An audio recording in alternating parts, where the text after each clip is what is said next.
Hello, beautiful. And what I really want to know is what is good in your life today? I'm Kia, and this is a very special episode of the Female Veterans Podcast.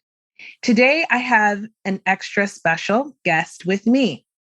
Her name is Liz Helm Frazier. She was a master sergeant in the Army, and she retired after a very long and amazing military career. She is a filmmaker. She is a female veteran advocate. She does so many incredible things, and I cannot wait for you to hear everything she does. And she has a project that is so near and dear to my heart that you cannot even imagine. You've heard me talk about it a few times in passing, but we're going to really start going hard on this one. And I'm going to share it with you. We're going to talk about it towards the end of the show. So I can't wait for you to hear about that. So stay tuned. And I want to say welcome to the Female Veterans Podcast. So let me ask you, Liz, I'm so happy to have you here. Tell me, what made you join the military? Well, Kia, thank you for the invite. I know we tried several times to try to get this, and of course, life runs in the way. So thank you for the invite. Thank you for your interest in the 6888. These are amazing women. Why did I join the service? I wanted to get a college education. I had two younger brothers at home. There were five of us at the time. And I had a sister that was in college at the time. And so I wanted to try to help my mother financially. My parents are divorced, or were divorced. And I wanted to see as much of the world as I possibly could at somebody else's expense. Okay? Right. Because when I was a child, my godparents, Colonel and Mrs. Sidney Reese, he had retired from the military, and he was a consultant working for the Corps of Engineers. And they would go on these great trips. And Mrs. Reese, Louise, would always send us a postcard. No matter where they went, she would always send us a postcard. And my mother, of course, would read the postcards to us, and then I would keep them and put them up on my wall and say, I'm going to go to that place one day, and I'm going to go to that place. I mean, we got postcards from all over Europe, Russia, Greece. I mean, because they traveled the world. And so that's what I wanted to do. That's amazing. I know I joined the military to see the world too. And I will tell you, I saw Chicago. I saw Chicago too.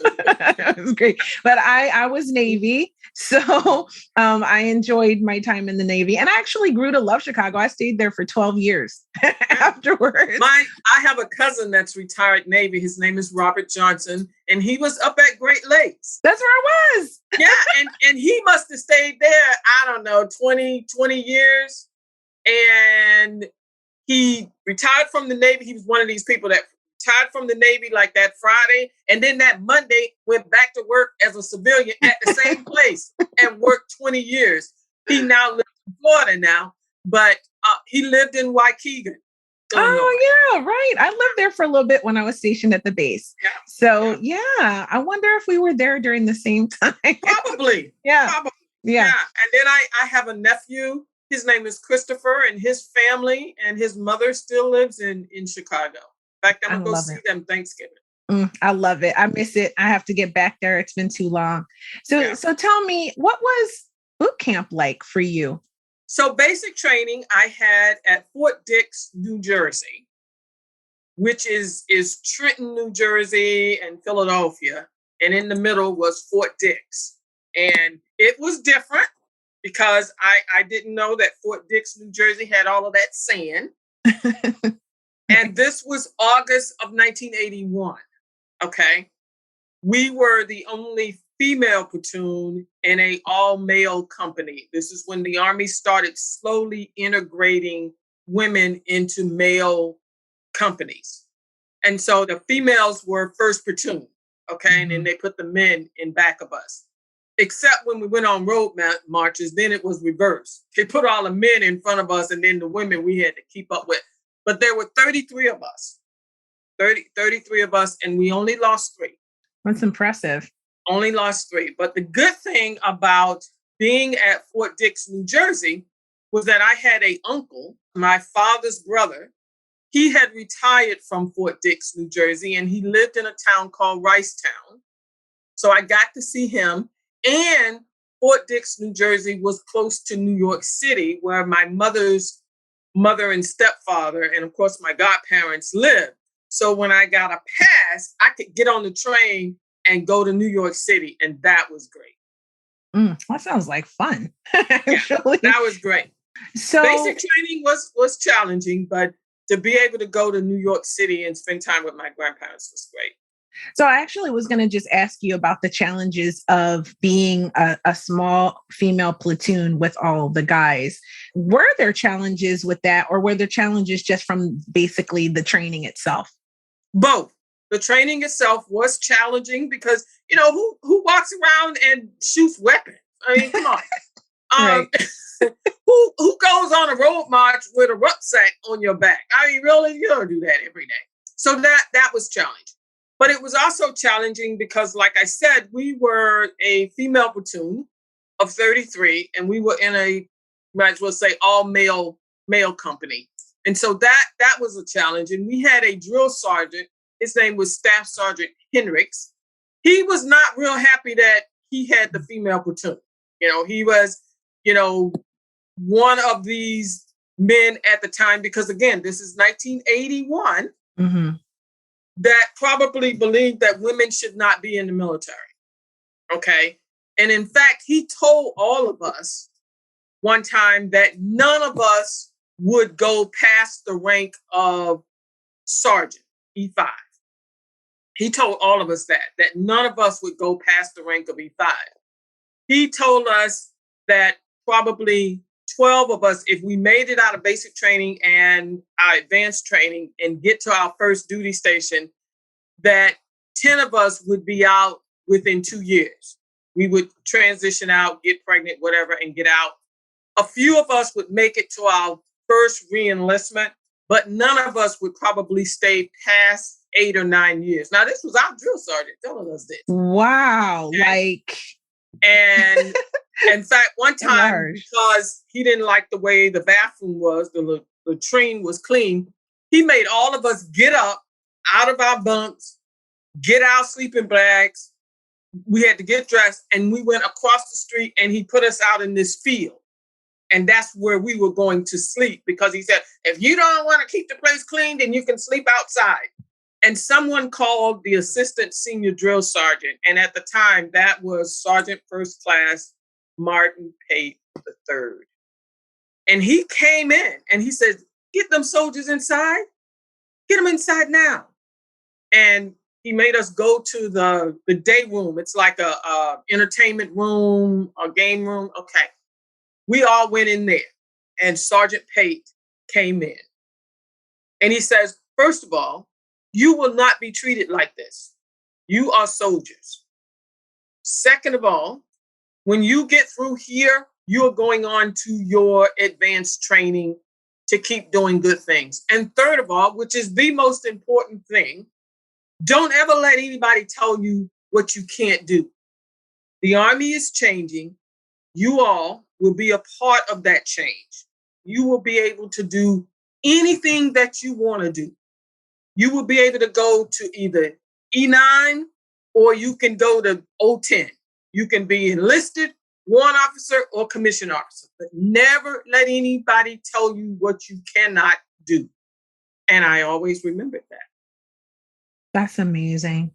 And he is now retired Command Sergeant Major Martin Pate III. He's retired as an E9. And I still call him Drill Sergeant. Now, nobody else calls him that but me, because that's what he was. And he still is. He still is the Drill Sergeant. We talk 3 or 4 times a year. Okay. And he always says, that's my soldier. And I say, that's my Drill Sergeant. I love that. That's one of the things I love about the military. Right there. That's like a perfect example of all the good stuff, the good stuff that happens in the middle. Those the relationship, because I interview a lot of people, and some people have bad stories, some people have good stories. But I'll tell you one thing that everybody always says: that family, that connection, that camaraderie, that fellowship that you create amongst each other while you're serving, that carries on into the veteran community. Nothing like it.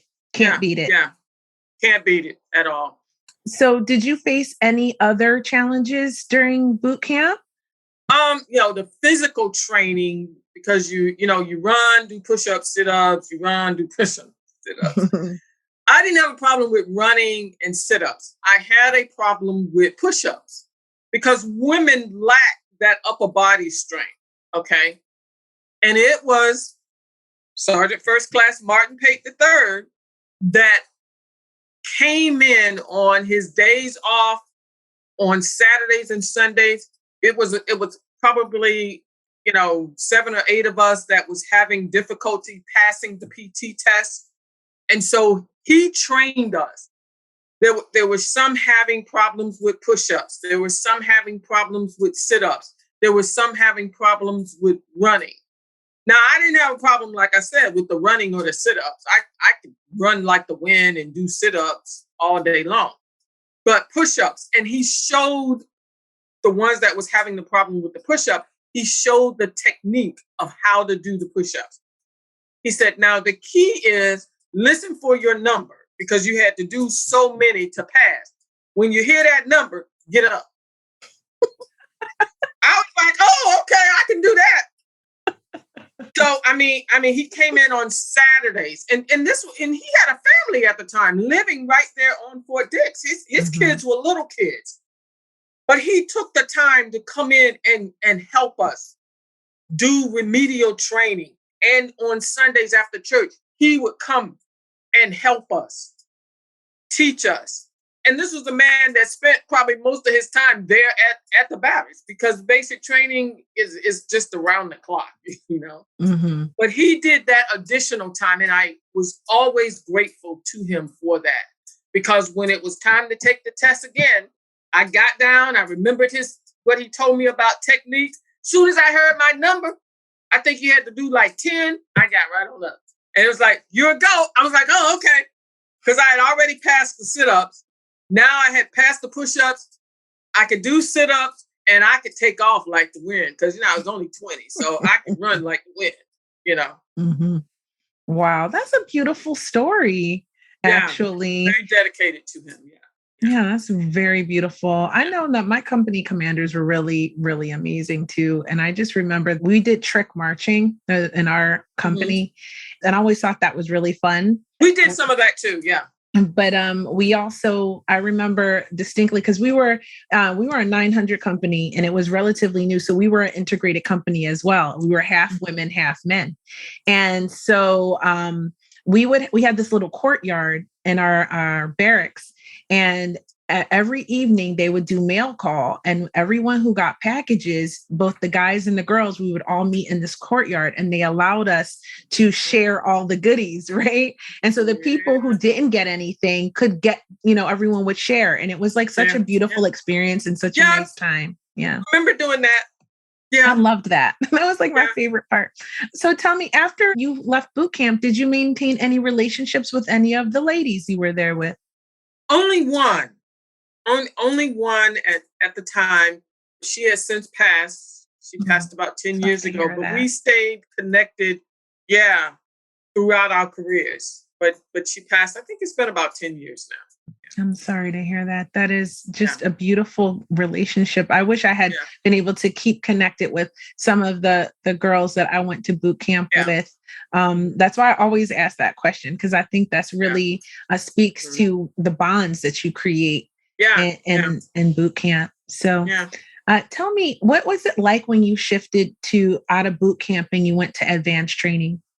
Well, so I was at Fort Dix, New Jersey, which is up north. Mm-hmm. And then I came to Fort Jackson, South Carolina. Well, first of all, I didn't know it got that hot in South Carolina. I'm from Florida. Second of all, I did not, no offense to anybody out there that's from South Carolina or that whole Columbia area, but I did not like Fort Jackson. I did not like Fort Jackson, South Carolina. And we had a drill sergeant. She probably was all of 5 feet and she was hippie. She had hips on her. But this lady could run. She could do push-ups and sit-ups, but she could run. Okay. And at that time in the Army, we were doing physical training in our fatigue pants, t-shirts, and boots because they had not made the switch to sneakers yet. Mm-hmm. So we were doing it in boots. We had a pair of boots that you did physical training in. So we're running, and Fort Jackson is very hilly. It's got hills. I didn't even know South Carolina had hills like that. But this lady could run. And so I spent most of my advanced training running with her because she was not going to beat me. Because she was like, I think she was like 35 or something like that. And that was real old to me because I'm 20. Right. Okay. So there was no way that I was going to let this lady outrun me. So I spent a lot of time running. Okay.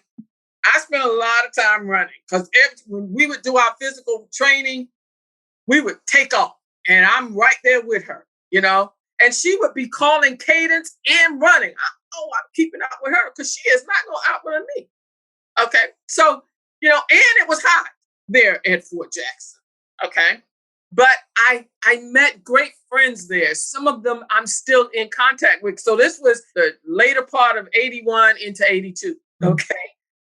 And I'm still in contact with some of them. When we graduated and got our certificate, because I was actually a 75 Echo, which was personnel actions. We got our certificate. Oh man, that was freedom. That was freedom. That was freedom. And we were leaving Fort Jackson, South Carolina. No offense against people. Well, I mean, every base is definitely different. And when you go from one place to another, I remember we did a fleet hospital training in Palm Springs in the desert, like somewhere out by Palm Springs. And it was my first time to California. And I just being in the desert, I was just like, this is kind of hellish. Like, it's so hot. We got stuff to do. I had that feeling with my first duty assignment. Yeah. Yeah. Speaking of your first duty assignment, what was that like for you? Well, it had no trees. Okay. So for some strange reason, we all, you know, when you're in the military, you always move at night. You know, you either move at night or real early in the morning. You never move during the daytime. It's at night. Landed in St. Louis and it was cold. So we went from severe hot weather to freezing cold weather in St. Louis, Missouri. And then we had to get on a bus and go 2.5 hours to Fort Leonard Wood, Missouri. It is called Fort Lost in the Woods. That's the nickname. I heard of it. And we got there in the middle of the night. So the next morning when I woke up and it's cold, I had already seen snow. I was used to cold weather. Again, we would go to New York, my grandparents, and I had seen snow. So that wasn't the spot. I didn't see not one tree. I was like, where in the hell am I? There was not a tree. I remember calling my mother and said, "Mom, there's no trees out here, and I'm not sure where I'm at." I couldn't figure out where Missouri was. And my kid brother, Patrick, he probably had to be, I don't know, about 10. He goes and we had an atlas. He went and got the atlas and he opens it up and he says, "Oh, Missouri is near Arkansas." I'm like, "Well, where's Arkansas at?" You know, I'm trying to think, it's cold. He says, "Tennessee, you're near Tennessee." I was like, "Oh, okay." And from that point on, I went and got an atlas so I could hold out the map and orient myself to wherever I was, because I had to know where I was. I did not like that feeling. But at Fort Leonard Wood, that was my first duty assignment. I worked for an amazing lady. She died early last January, I think. Her name was Mrs. Marguerite Elizabeth Williams. Mhm. She was the lady that taught me about military ID cards. That's where I worked, in the ID card facilities. And she also taught me about customer service and being courteous to the customer. Okay. And Marguerite stayed in contact with me until she died last year, last Wow. January. It's She had beautiful. been married to Mr. Williams for over 60 years. You Wow. know, she had her daughters, grandchildren, great grands, and then great great grands. But Marguerite was a huge supporter of whatever I did when, she watched me those 25 years, 10 months, and 26 days. And she would write some of the most inspiring, supportive, encouraging letters to me during my career. Every time I got promoted, she celebrated. When I lost my mother, she wrote me a really nice letter. And then 15 months later, I lost my brother again, wrote me a really nice letter. And so she was the one that kind of laid that foundation of what to do, how to do for military customer service and ID cards. I credit her with that. Wow, that's amazing. And what a beautiful connection. I Yeah, think you've definitely been blessed with some amazing people on I your have. path. Yeah. I say that I've had great, God must have said, let me put these people in her life so she can like stay on the right track. That's beautiful. That's a beautiful thing. We should all Yeah. be so lucky. So you had a very long career. Okay. And you Yes. retired as a master sergeant, which Is an de- EA in the United States Army. yes. So you definitely went far in your career for sure. Yeah. So tell me, what was the best thing that happened in your career? Oh my God. There are a lot of good things that happened in my career. A lot of good things. One of the things that always comes to mind was my first reenlistment. I was at Eisenhower Army Medical Center at Fort Gordon, Augusta, Georgia. And I had decided to reenlist. I was actually going to get out. That's another story, but I went ahead and reenlisted. And my mother came to my first reenlistment. I called her and she got on the bus and came up to Augusta. And after that reenlistment, she turned to me because she was not a fan of me going in the military. Let me just say that. Oh, She okay. was not a fan.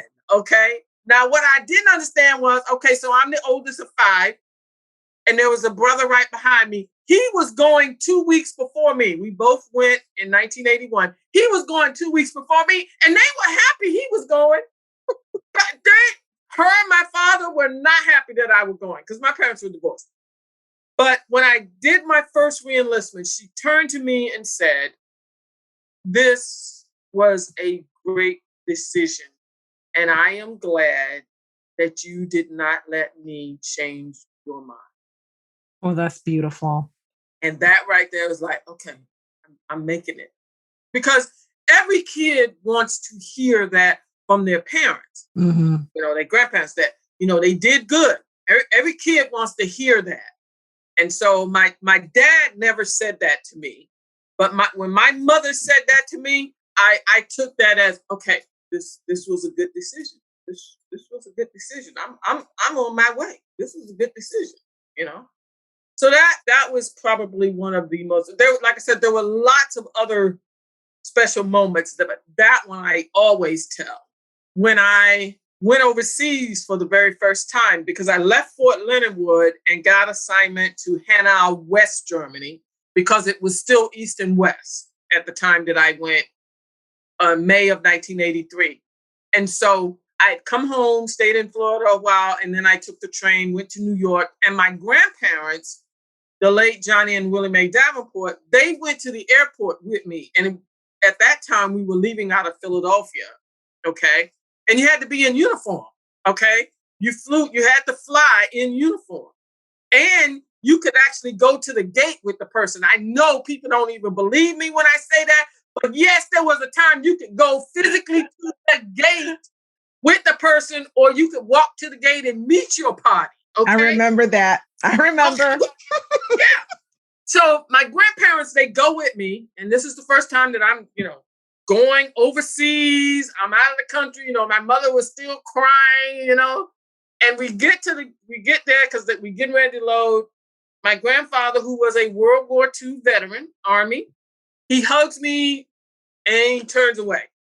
Okay, what's wrong? And I asked my grandma, well, what's wrong with Granddaddy? Well, he's kind of sad that you're leaving, but he's gonna be all right. Okay, you just get on the plane. And she says, now before you go, I want to tell you 3 things, and I want you to always remember these 3 things. I said, okay.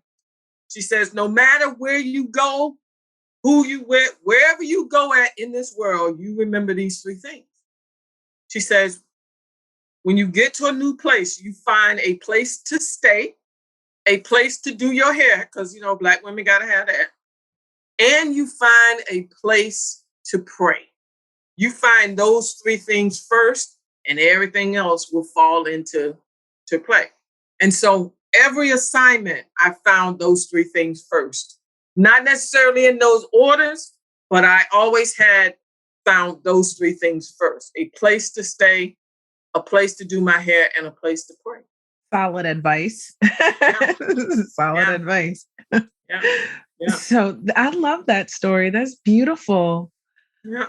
My goodness. And what was it like when you got overseas?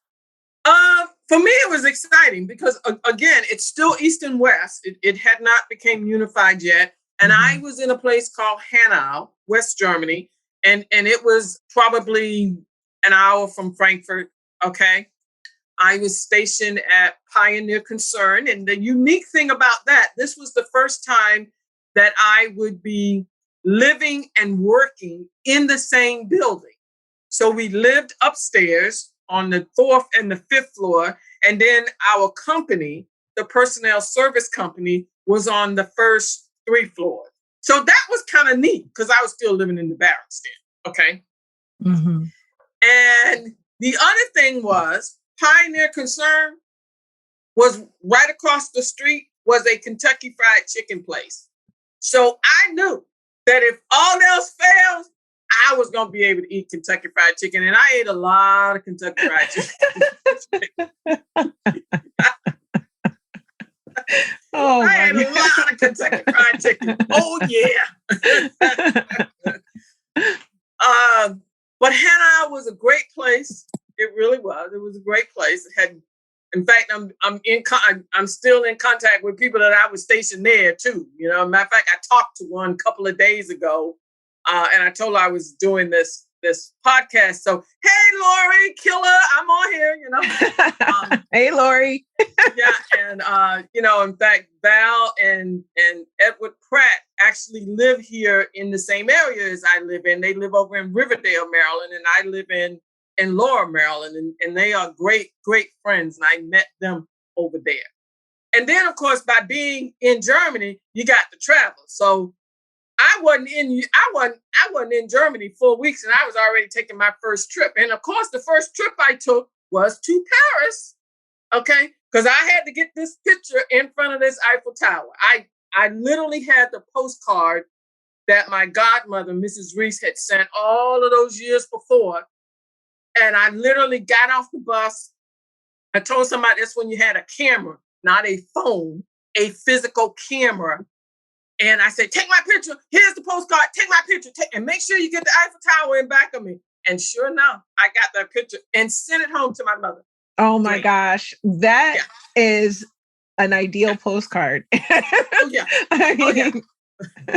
I finally got here and I got to go to Spain. I went all over Europe just got to go to Spain, got to go to what was West Berlin at the time. That was interesting. Yeah, that's amazing. I definitely would have loved to have gone overseas and been stationed in Europe, and I would have run all over Europe for sure. So where did you go after that? So after I left Hanau, I went to Eisenhower Army Medical Center there at Fort Gordon in Augusta. Again, did not know that Augusta, Georgia got that hot. But I was the E4 by then. I had gotten promoted, and the great thing about being at Fort Gordon was there were a lot of great things there. I was only 8 hours from home, so I could drive. I bought my first car. As soon as I got back to the States, I bought a car because I missed driving because I didn't drive when I was over there the first time. So I bought a car. I bought a 1984 Chevrolet Chevette at a Toyota dealership. How about that? And then I met an extraordinary person who is still in my life today. I saw her coming from a distance, and I was walking back towards the barracks, and she was walking towards the hospital. And I actually thought that she was an officer, and I'm getting ready to salute her. In fact, I think I did salute her, and she said, "Soldier, don't salute me. I'm an NCO." And she was a first sergeant, and she was the first African-American female first sergeant that I'd met in the Army. I had met other Black men as first sergeants, but I had never met a female first sergeant until that time. And that was the summer of 1985. I had been in the Army 4 years. Wow. And I was like, oh my gosh. She said, "Soldier, always hold your head up." I said, "Okay, first sergeant." And I had I was like, oh my God, where is this person at? And it found out that she was the first sergeant of the student company, the student medical company there at Eisenhower Army Medical Center. And I found out where her office was and went to her. And I said, "First sergeant," I told her who I was. "I'm Specialist Elizabeth Ann Helm, and I want to be just like you." And she says, she was sitting up in her chair. I think she sat at attention. I don't know. But she says, "I'm going to tell you something, soldier. I'm glad that you want to be like me, but I want you to be better than me." She said, "I'm an old soldier. I'm getting ready to retire." She says, "The Army is changing, and you are going to be a part of that change. So I want you to be better than me. You have the capabilities to do that. Don't let anybody tell you that you can't do it. The only person that will stop you is you." And that at the time was the second time I'd heard that, because I'd heard something similar from my drill sergeant, Martin Pave. And she says, "Now, you're going to have difficulties. It's hard to climb that ladder, but you can still climb it. Okay?" She says, "But you just keep going." And I said, "Okay, first sergeant." And from that point on, I took what she said and went forward. And that is the career that I modeled my career after. And her name, again, is First Sergeant. She's retired now, Theola Milton. And she lives in Augusta, Georgia. Okay. We talk probably once a week. We talk. That is beautiful. Yeah. I mean, my big takeaway so far is the mentorship that you received in your career has been exceptional. And the advice, like usually I ask what advice you'll give to other veterans, our veteran sisters coming up behind you at the end of the show, which I will do ask. We'll ask that. But I've been just getting all of these nuggets from the advice that you've been told that is applicable, whether you're in serving on active right now, or whether you're a veteran, or whatever you're doing in your career at this moment is applicable. And, really beautiful. And then my immediate boss, his name was Robert Anderson, and he was the one that catapulted me out of personnel into the career counselor field. He just, in fact, even today, he just still kind of tells me what to do and I do it. He and his wife, Connie, just exceptional. And Bob is a person that keeps driving me all of the time. No matter what it is, he keeps driving me. And when I first met him, he says, "You've been running this office by yourself for like 4 months. I was like, yes, Sergeant. He's like, oh, okay, good, because I'm going to make you a career counselor. I think that's what we were at the time. Okay. And I didn't even have a say-so in it. He just said, yep, that's what you're going to be. And that's when my career started just really taking off because of the faith and what he saw in me that catapulted me into this career counselor field, which is being an Army career counselor was the second best job to have in the Army. The first best job is being a general, okay? The second best job is being an Army career counselor, okay? I still believe that. But Bob and Connie Anderson, they live in Evans, Georgia, which is that Augusta area. Exceptional, exceptional, exceptional, exceptional. Great, great, great friends. It's wonderful. And I have some relatives that live there in Augusta too. So tell me, what was it like on your day-to-day being a career counselor? Day-to-day was talking, communicating, talking with soldiers about their careers. You know, the military, the Army is not for everybody. So you will have those soldiers that come in and say, oh, I'm getting out. It's not for me. And so another part of my job was to help them transition out, trying to get them to go into the reserves or into the National Guards so that they continue their military career part-time. It's a great way to serve part-time. Others, and it was real funny because when I first started out as a career counselor, I really didn't see too many family members involved. And then over time, I found myself started talking to wives and kids and husbands about, because it literally became our career. Okay. And of course, the spouses, most of the time it was wives, were asking different questions.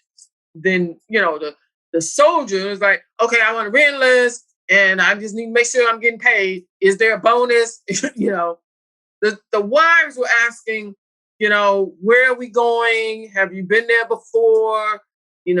Health and dental, that's what they were asking. Are my kids going to be in a good school? You started seeing that transition of how it then became, re-enlistment became a family affair. And I was glad to see that the re-enlistment arena was making it a family affair. They had come up with a spousal certificate.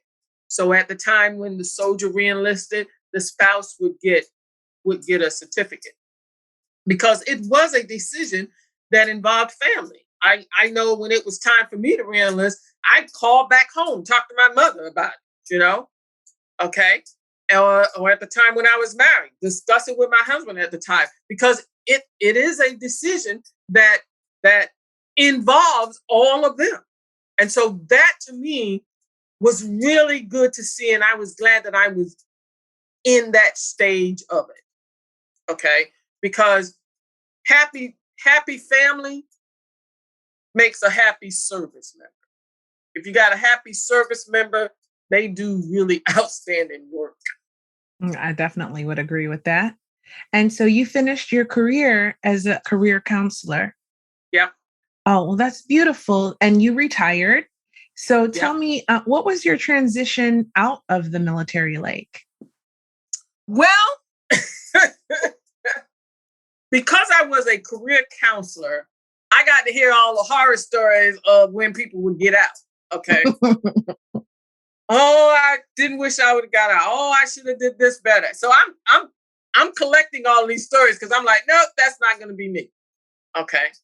Preparation to me was the key. And I prayed about it. I was asked one time, somebody asked me one time, how did I survive the 25 years?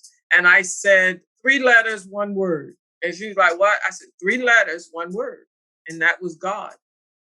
I had an awful lot of people praying for me. I had people in Florida praying. I had people in New York praying. I had a lot of prayer.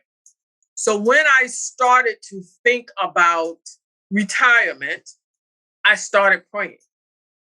And I just wanted to have a successful transition because I did not want to regret my decision.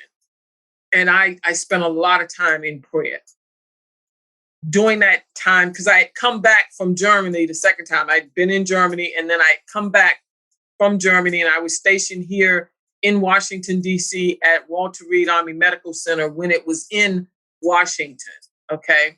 It has now since been relocated to Bethesda, but it was Walter Reed Army Medical Center, and it was the premier of military medicine. Everybody knew about Walter Reed. So I was stationed there. And so I just started praying. I wanted it to be a smooth transition. I knew there would be some things that would probably be difficult, but for the most part, I wanted it to be smooth. And so I paid off my car. I paid off almost all my bills, and I was renting at the time, and I wanted to buy a place. Okay. And so I had all of this in my prayer. Okay. And I was, and I actually started about 2 years out. The funny thing about that, in 2003, this thing called online education, where you can get a degree online, that started. Okay. And crazy me decided, oh, well, I can go ahead and get this, because I was not going to school after I got out of the Army. That just was not going to happen. So what did I do? I enrolled, because this, the counselor, they wheel you in, well, just take one class and see how it is, and then we'll discuss it. Well, that's the easiest class. You ain't really even got to think about that. And then they was like, well, let's do another one, and this one will be like, well, okay. Well, by the time he got to saying, let's take another one, I think I had already took 5 classes. Okay. And here I am online. This new online thing is happening. And I'm like, man, okay, this is going to change. This is going to change education. Mm-hmm. Okay.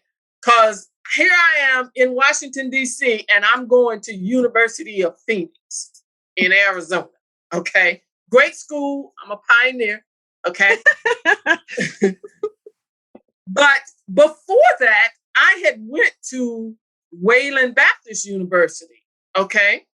But it wasn't online. This was when you actually mail stuff back and forth. And Wayland was really my first example of doing school. They called it distance learning. That's what it was called then. But the folks at Wayland Baptist University, go Wayland, because when there's a way, there's Wayland. Okay. So at Wayland, I got my bachelor's degree. Love Wayland. I was out there last year, February, go Wayland. And then I did my graduate work, my master's work with the University of Phoenix. Okay. And this was online. And that was truly an experiment. Okay. The people that started in 2003, we were the guinea pigs. They should have been paying us. Okay. Right. And then I decided after, I got 2 years under my belt. I was like, yeah, I could finish this up before I retire. Well, then I decided, okay, I'm going to retire in 2006. So here I am finishing up a master's degree, getting ready to retire. And then I was having 2 retirement events, one here in Washington and one in my hometown of Largo, Florida. I'm trying to do all of this transitioning stuff because I was like, this is not going to happen to me. This is not going to happen to me. Because, I don't heard all the horror stories. Okay. So you want to talk about crazy in 2006? That was crazy. Okay. But I did it. I was a little sane after that, a little crazy after that, but I did it. I can just imagine. I actually did online learning too. That's how I got my undergrad, my associates, my undergrad, and my master's degree. And it wasn't that I started in 2006. So, and the thing about it was, so I'm not too far behind you in that. Yeah, you wasn't. But the thing about it is this is the only way I could do college, because I had been, since I left the Navy, trying to go to school and dropping out. Why? Yeah. Because the semesters were too long. The military had taught me to learn too fast, and I was already coming from a gifted private school. So I had to learn real quickly. And when they invented this online learning with accelerated courses, I thought, let me try that. And I had a very similar experience to you. I actually really loved it. They say, if you keep going, we'll keep your tuition rate the same. So, don't tell a military person that, oh, that's a discount. Oh, well, yeah, okay. That's how they get you. You know it. Okay, that's how they got you. Okay, because what military person know? Oh, okay. Let's see. If I go straight, I can finish up in 3 months versus 9 months. Oh yeah, let's do it. You know it. And that's what I did. Now my house at the time looked like a hurricane went through it. Okay. Okay. And I was trying to do retirement stuff, but I just nope. I'm gonna get this done, and I did. I had a lot of people cheering for me too. So yeah. That's amazing. It is an accomplishment. Yeah. It is an accomplishment. So tell me then. Okay, so your transition, you had started planning it 2 years in advance, which is solid advice right there. Yes, start 2 years in advance. Yes, really. Yeah. Wow. And then you completed your education and then you were able to retire smoothly. Yeah. That's beautiful. But the one thing that I did do that I will tell everybody to do, whether you retire or just transition out, is go and take time to separate, to depress from military life going into civilian life, because every military person lives a structured life. Military people live a really structured life, okay? And so you need that time to separate. And so that's what I did. Person had told me that. Do not, if you can, I know that, some people can't do it, but if you can, take a break, take some time off, and just relax, separate, transition, don't do anything, okay? I was able to do that. I was one of the fortunate ones. And I went on a trip. I went on a bus tour of 5 states because I was on my quest to see all 50 states. And so I went on this fabulous bus tour. Okay. It was South Dakota, Wyoming, Utah, Montana, and Idaho. And it was fabulous. It really helped me separate from the Army to go into civilian life. And it was great. And I would tell people, I would tell everybody that take time. You may not can take a trip, but just take time to just say, that's done. Let me move into this now. But do take time to relax and separate. I think that's solid advice for it, like leaving any big transition in your life. Yeah. Right. Yeah. Whether it's leaving a job you've been at for 10 years or a marriage. Yeah. What I mean? Yeah. Like, solid advice for those big transition change points in life, to just decompress and give yourself some time. I love that. Mm-hmm. I love that. So what did you do after you got out of the military? How did you create your new civilian life? Well, my plan was, that's the other thing that you got to know. You can have a plan, but allow for changes, because it is going to change. Okay. My plan was to get out of the military and go teach 4th grade, because 4th grade was my favorite grade, because I had the best 4th grade teacher ever. Her name was Mrs. Turner. I lost her April of 2011. She had a very profound effect on my life. In fact, you see my name as Elizabeth Ann Helm Frazier. Okay, that's because of Mrs. Turner. She made me write my full name and said, you will always introduce yourself as Elizabeth Ann Helm. And then if you get married, put the married name on, but you will always introduce yourself. And so just an outstanding teacher. Okay. So my goal was to be a 4th grade teacher. Okay. That's what I was going to do.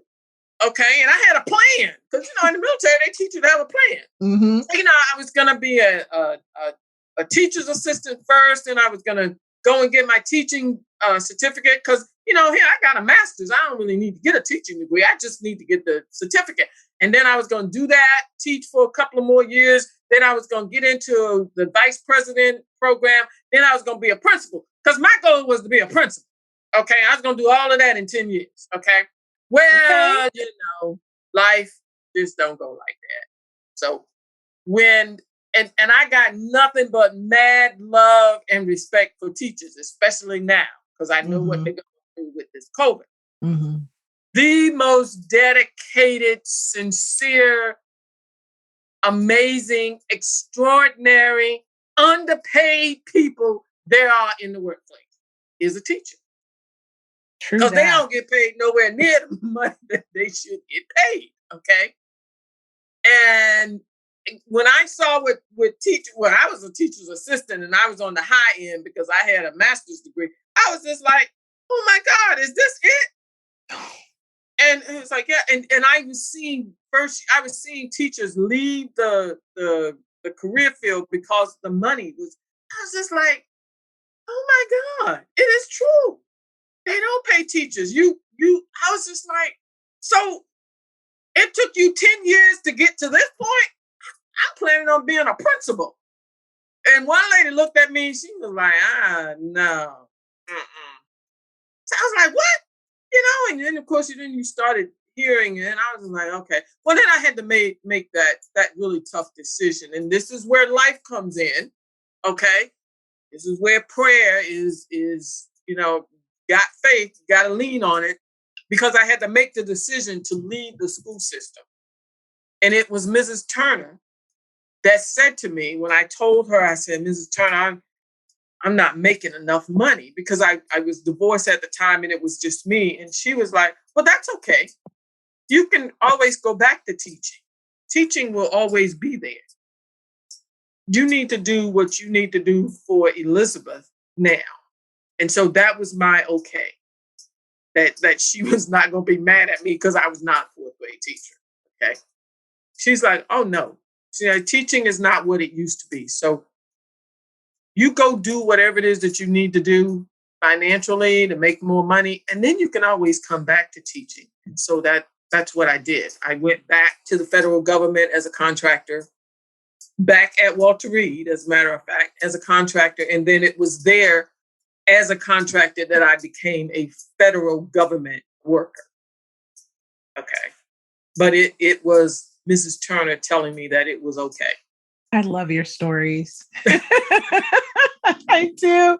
That's a great story, actually. Yeah. That's amazing. Another story that I can identify with, because my teacher in fourth grade, Miss Wolf, was incredible. Like, she was really pivotal. I had just gone to private school. Shout out to Milton Hershey School in Hershey, PA. And it was my first year away from my family, away from home, and I was struggling. And she just saw something in me, right? Mm-hmm. And she just took me in and just kind of took care of me that first year and helped me get through it. Yeah. And she was absolutely wonderful. I'll never forget. She gave me a starring role in the school play. Yeah. Well, Mrs. Turner was an accomplished pianist also. Oh, wow. And she could sing. And I know they can't see it out there, but I actually am a piano student. Okay. Are you? And Mrs. Turner, one year we were putting on this Christmas program, and she taught us to sing "O Come All Ye Faithful." And that is my favorite Christmas song. And I play it at Christmas time. Okay. Oh my God, I love that. But Mrs. Turner was great friends with my mother. She demanded, as a matter of fact, in the fourth grade, I learned all of my multiplication tables, because she told us if we didn't learn them, we was going to have to stay with her for another year. And that just was not happening, because I'm not. I thought she was me. I am not staying with this woman another year. Okay. And so I learned my entire, from the first to the 12th, multiplication tables in the fourth grade, because I did not want to stay with her for another year. And she ended up being in my life well into my adulthood. Okay. Like I said, she died in April of 2011. Yeah. Oh, well, she sounds like a beautiful soul. So yeah, she was. So you had mentioned that you had a goal to see all 50 states. Yes. How did that come about? Okay, so a friend of mine, I'm talking on the phone one night, okay, and she says, "Yeah, Aaron is a husband. Aaron and I, because he was military too, and it was Lieutenant Colonel Aaron and Martha Hayes, great people. I met them when I was in Korea, and Martha was the family member. She was Aaron's wife, and so she says to me, "Oh, Liz."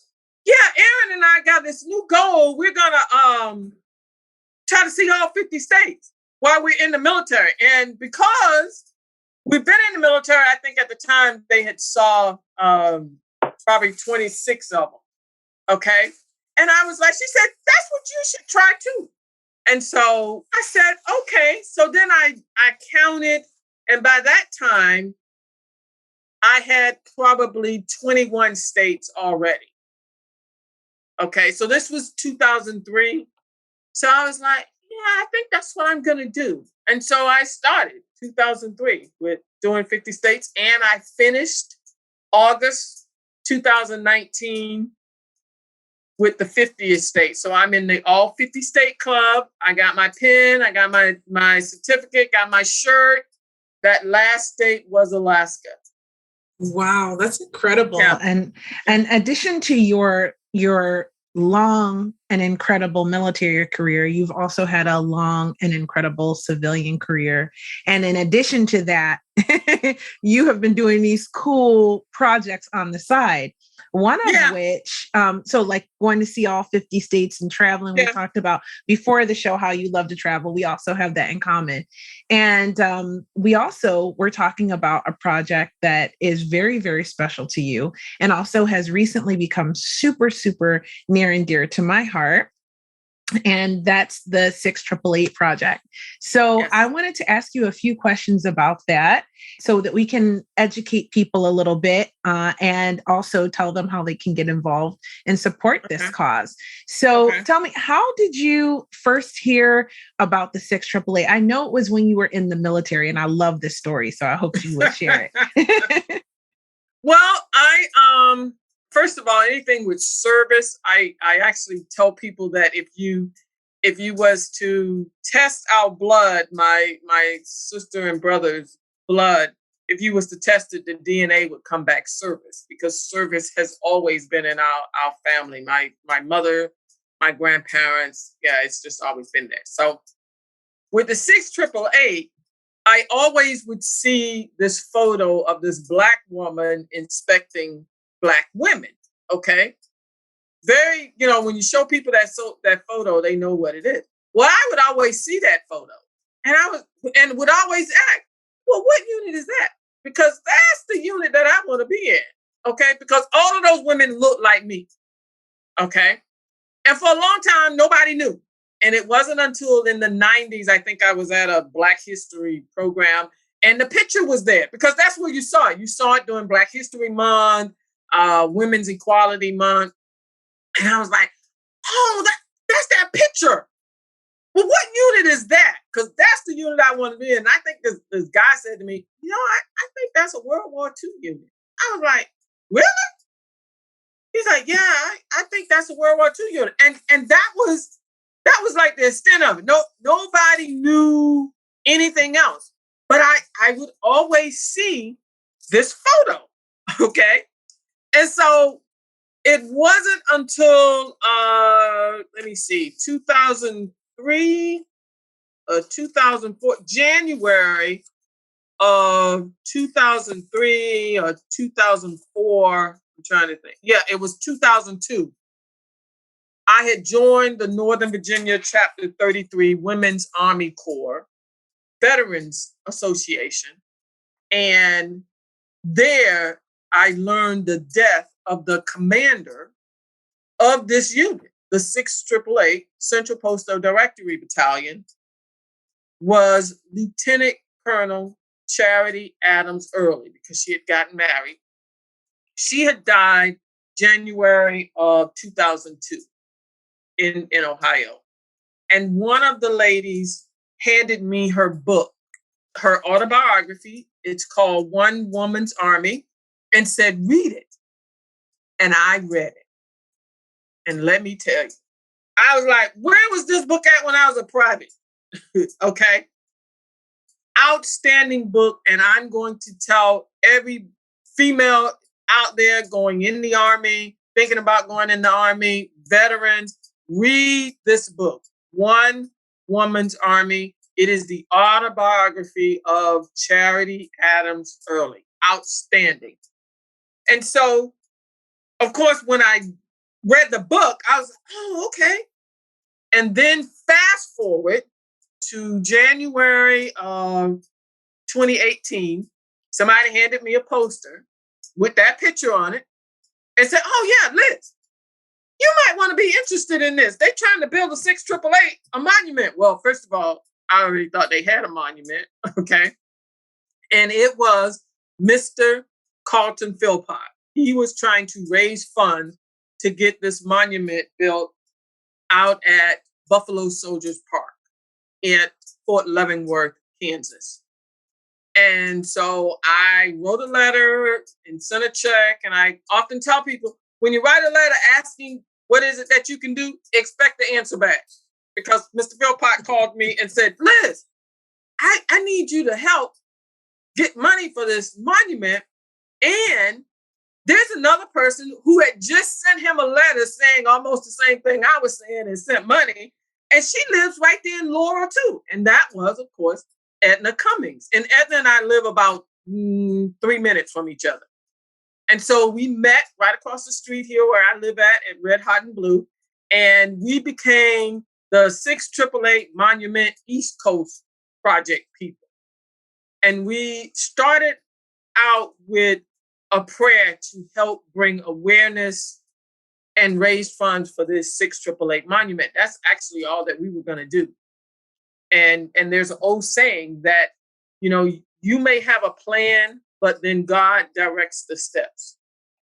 And so we started getting on radio shows, going to malls, going to PXs, just putting information out about the 6888. And then, so that was January. And then by June, we had met the financial goal or the financial objective for the monument. And it was people giving $3, $2, $6, $8, $28, $68.88, $600.88. So it was really, truly a grassroots campaign for Edna and I. And in fact, the whole monument team, getting the money, because we, you know, it didn't matter what, just long as you donated. And that's what we set out to do. And so by June of 2018, we had met that goal.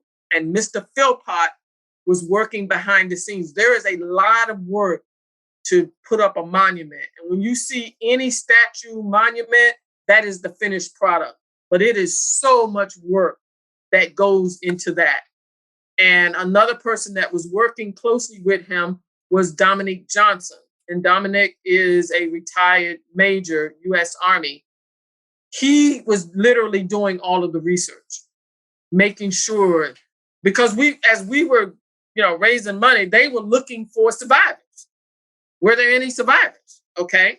And so Dominic we were using the book To Serve My Country, to Serve My Race by Dr. Brenda L. Moore. She lives up in upstate New York. She wrote, this is the book about the unit, the 6888.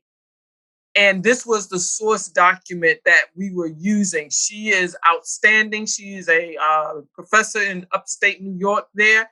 And in the back of this book, she put all 855 names of the women that was stationed in the 6888. That is what is so, it's a very good book to read, but that's so unique. So this is the unit book. And Charity Adams, she talks about the 6888, of course, but this is her autobiography. There's so much more to Charity Adams than just the 6888. Okay. Two very, very good books. And Dominic was the researcher.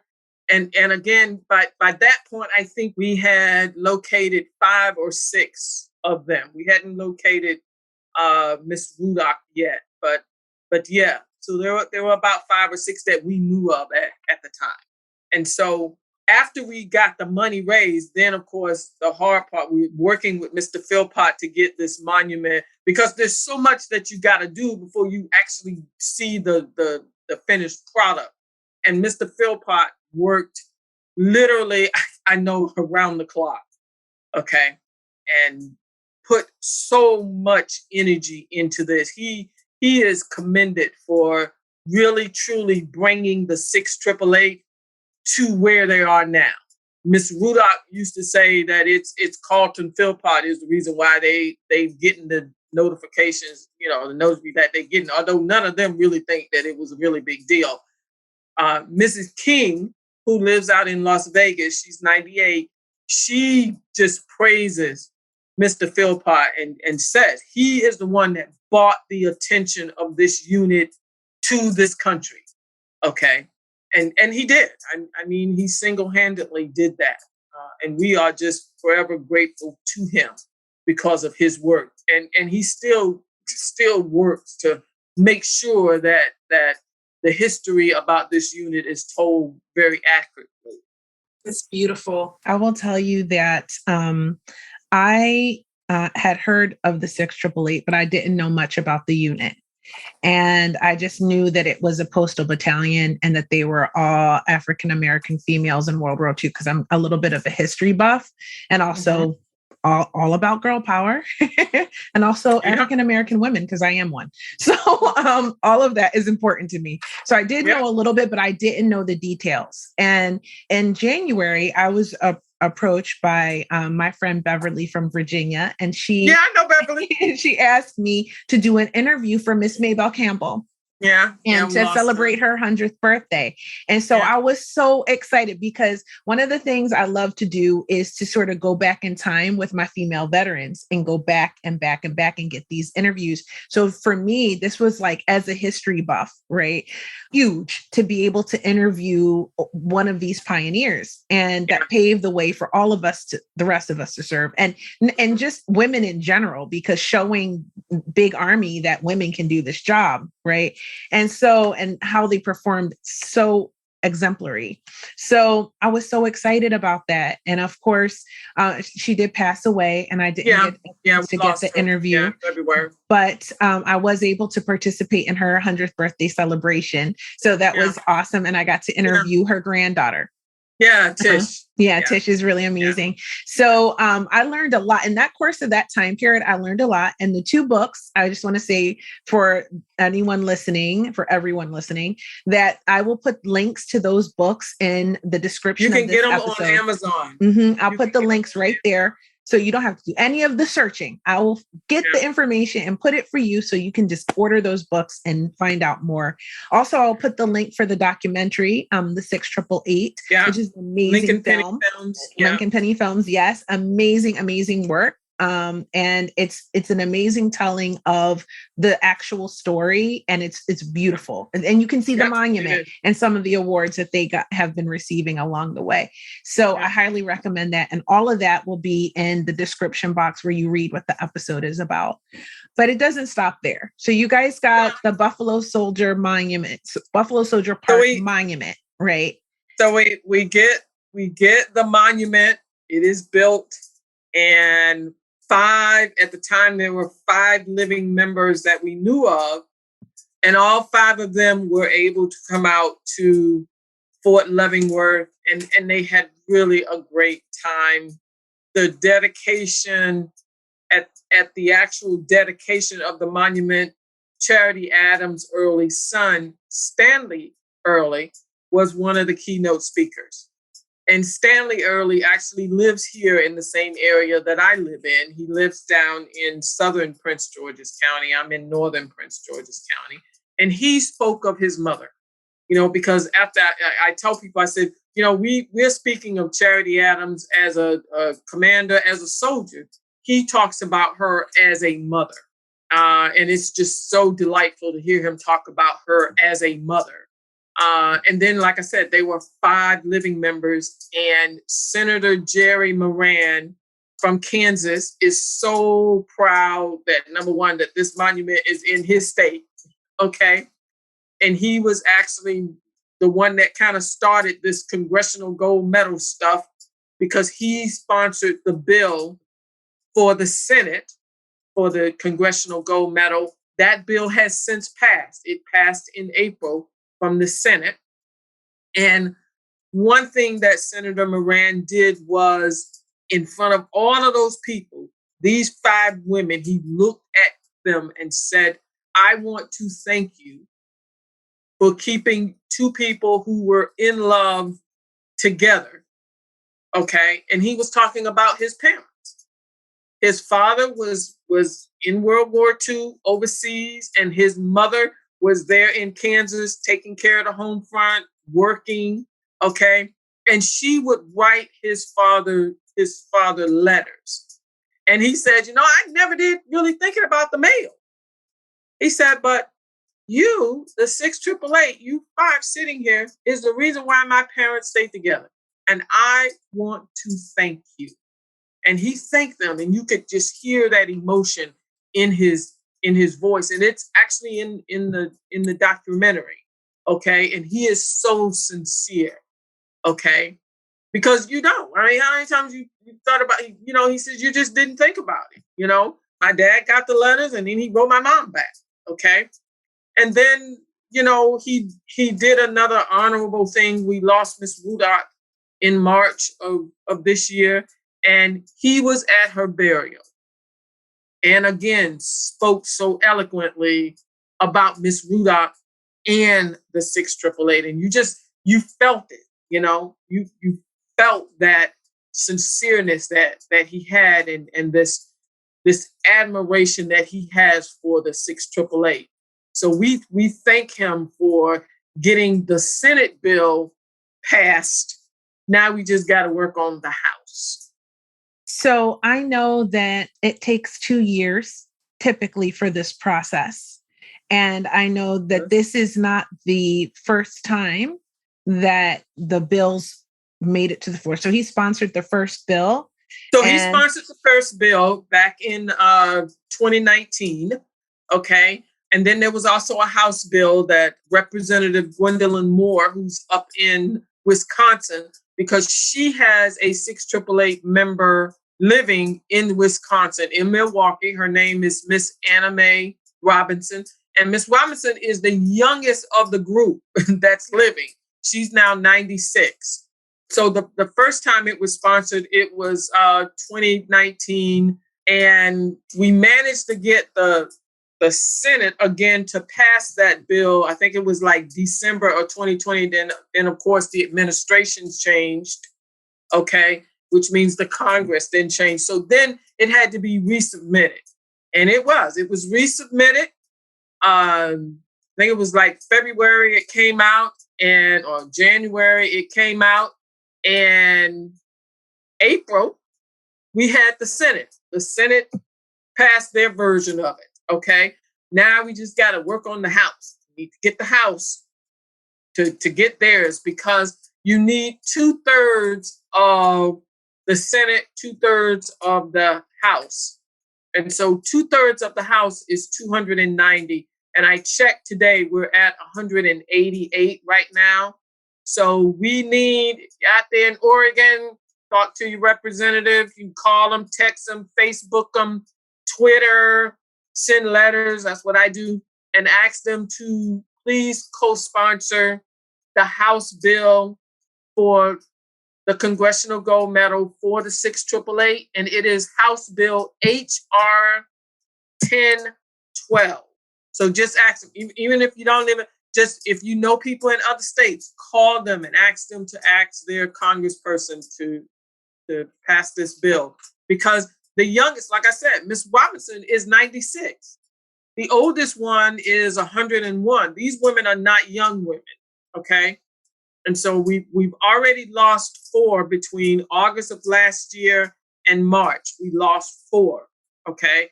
So please, let's get this done. Mrs. McClendon, who lives out in Arizona, her birthday is September 22nd. She will be 101. She is a major retired because once she got out of the 688, she transferred into the Air Force and spent her career in the Air Force. So that's why she is Major Retired Fannie Griffith McClendon, U.S. Air Force. But she was a lieutenant in the 688, and her and Miss Rudock and Miss Robinson were in the same company. They were in Delta Company, okay? So her birthday is September 22nd.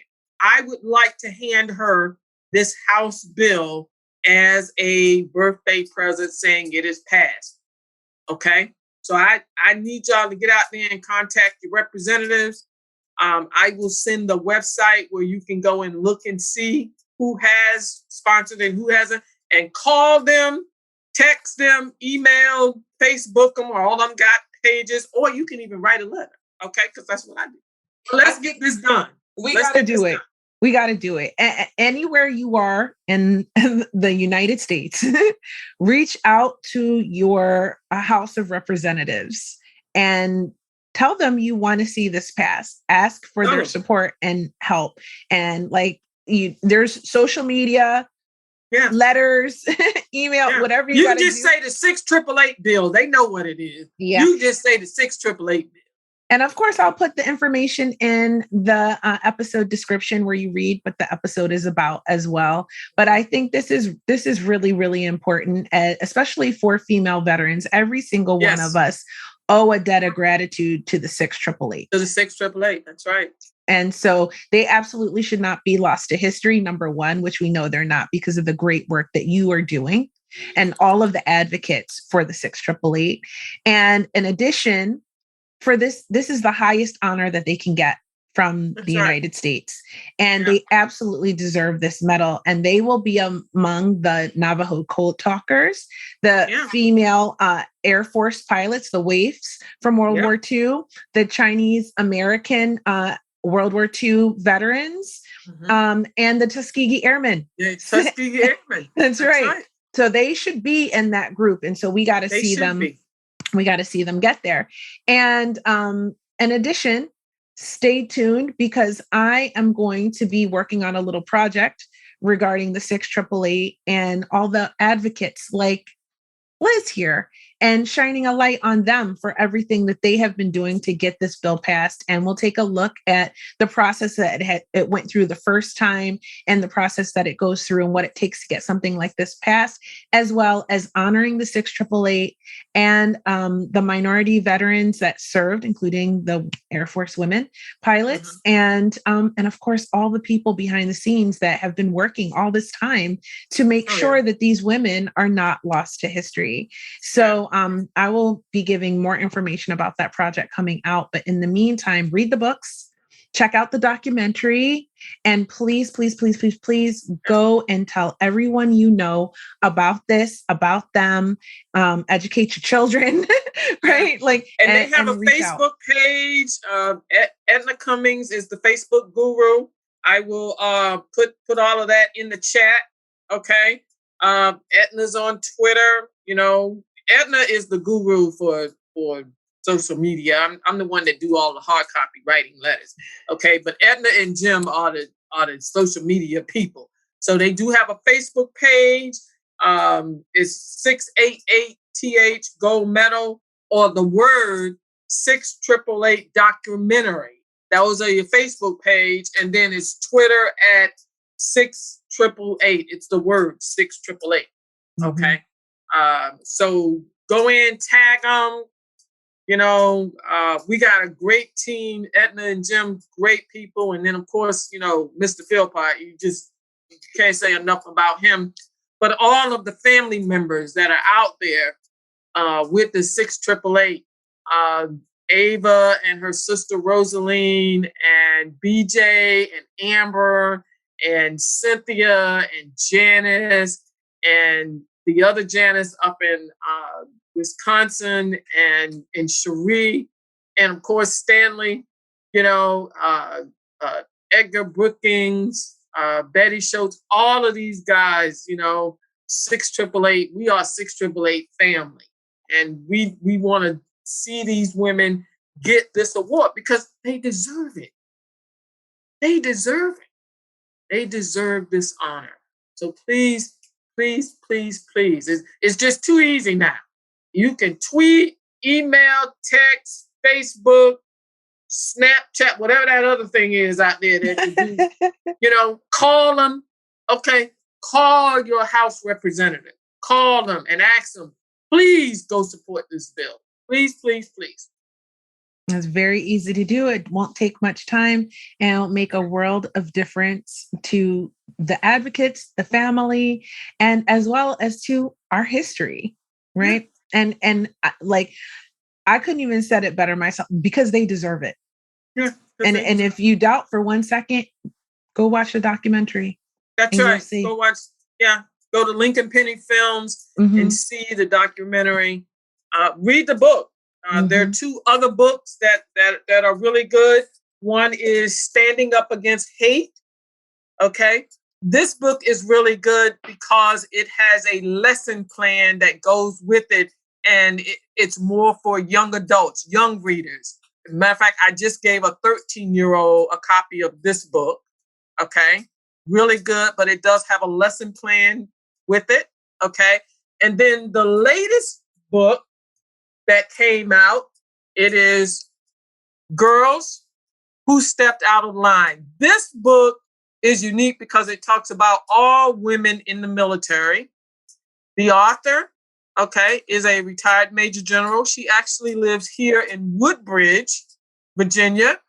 And our very own Edna Cummings wrote one of the comments for the book.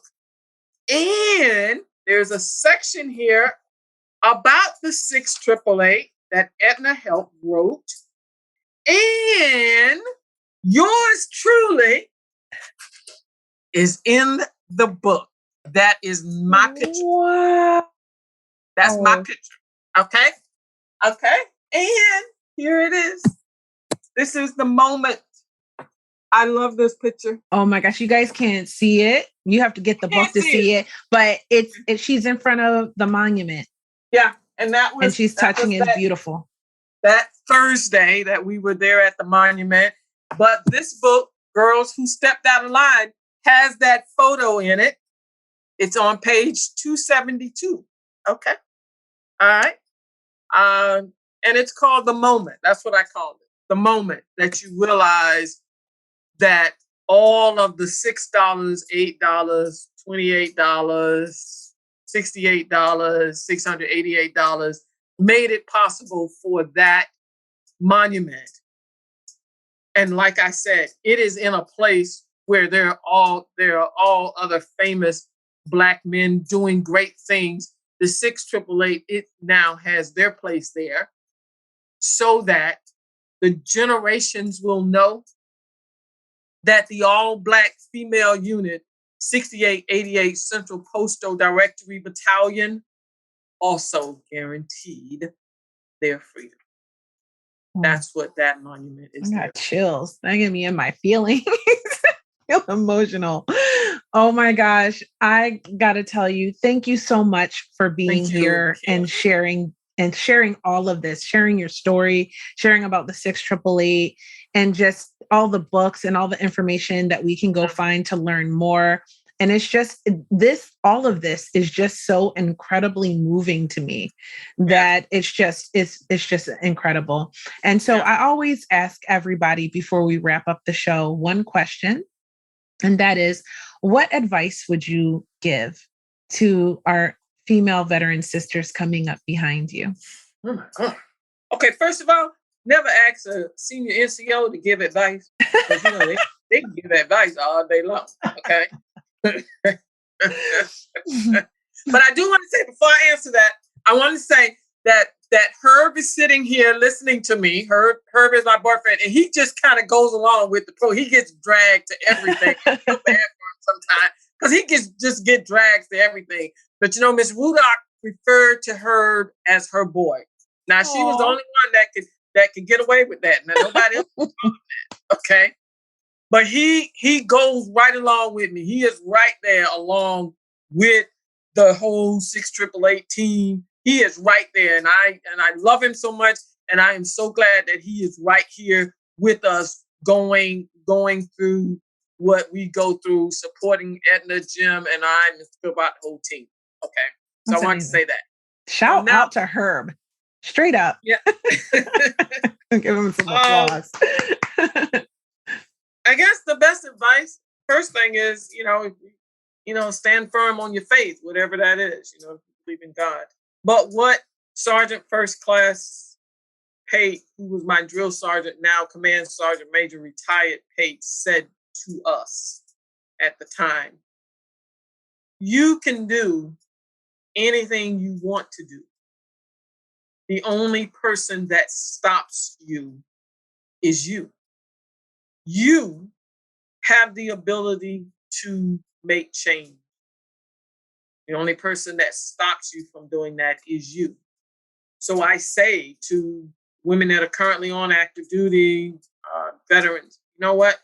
Seek out those positions, seek out those leadership opportunities.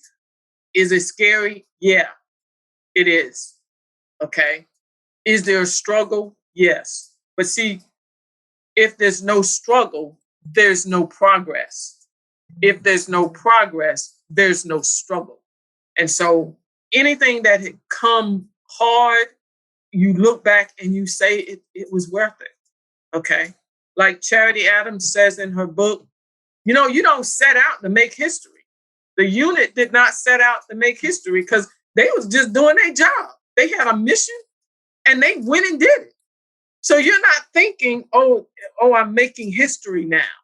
No, you are setting out to do the job to the best of your ability and do it because you've been given the opportunity to do it.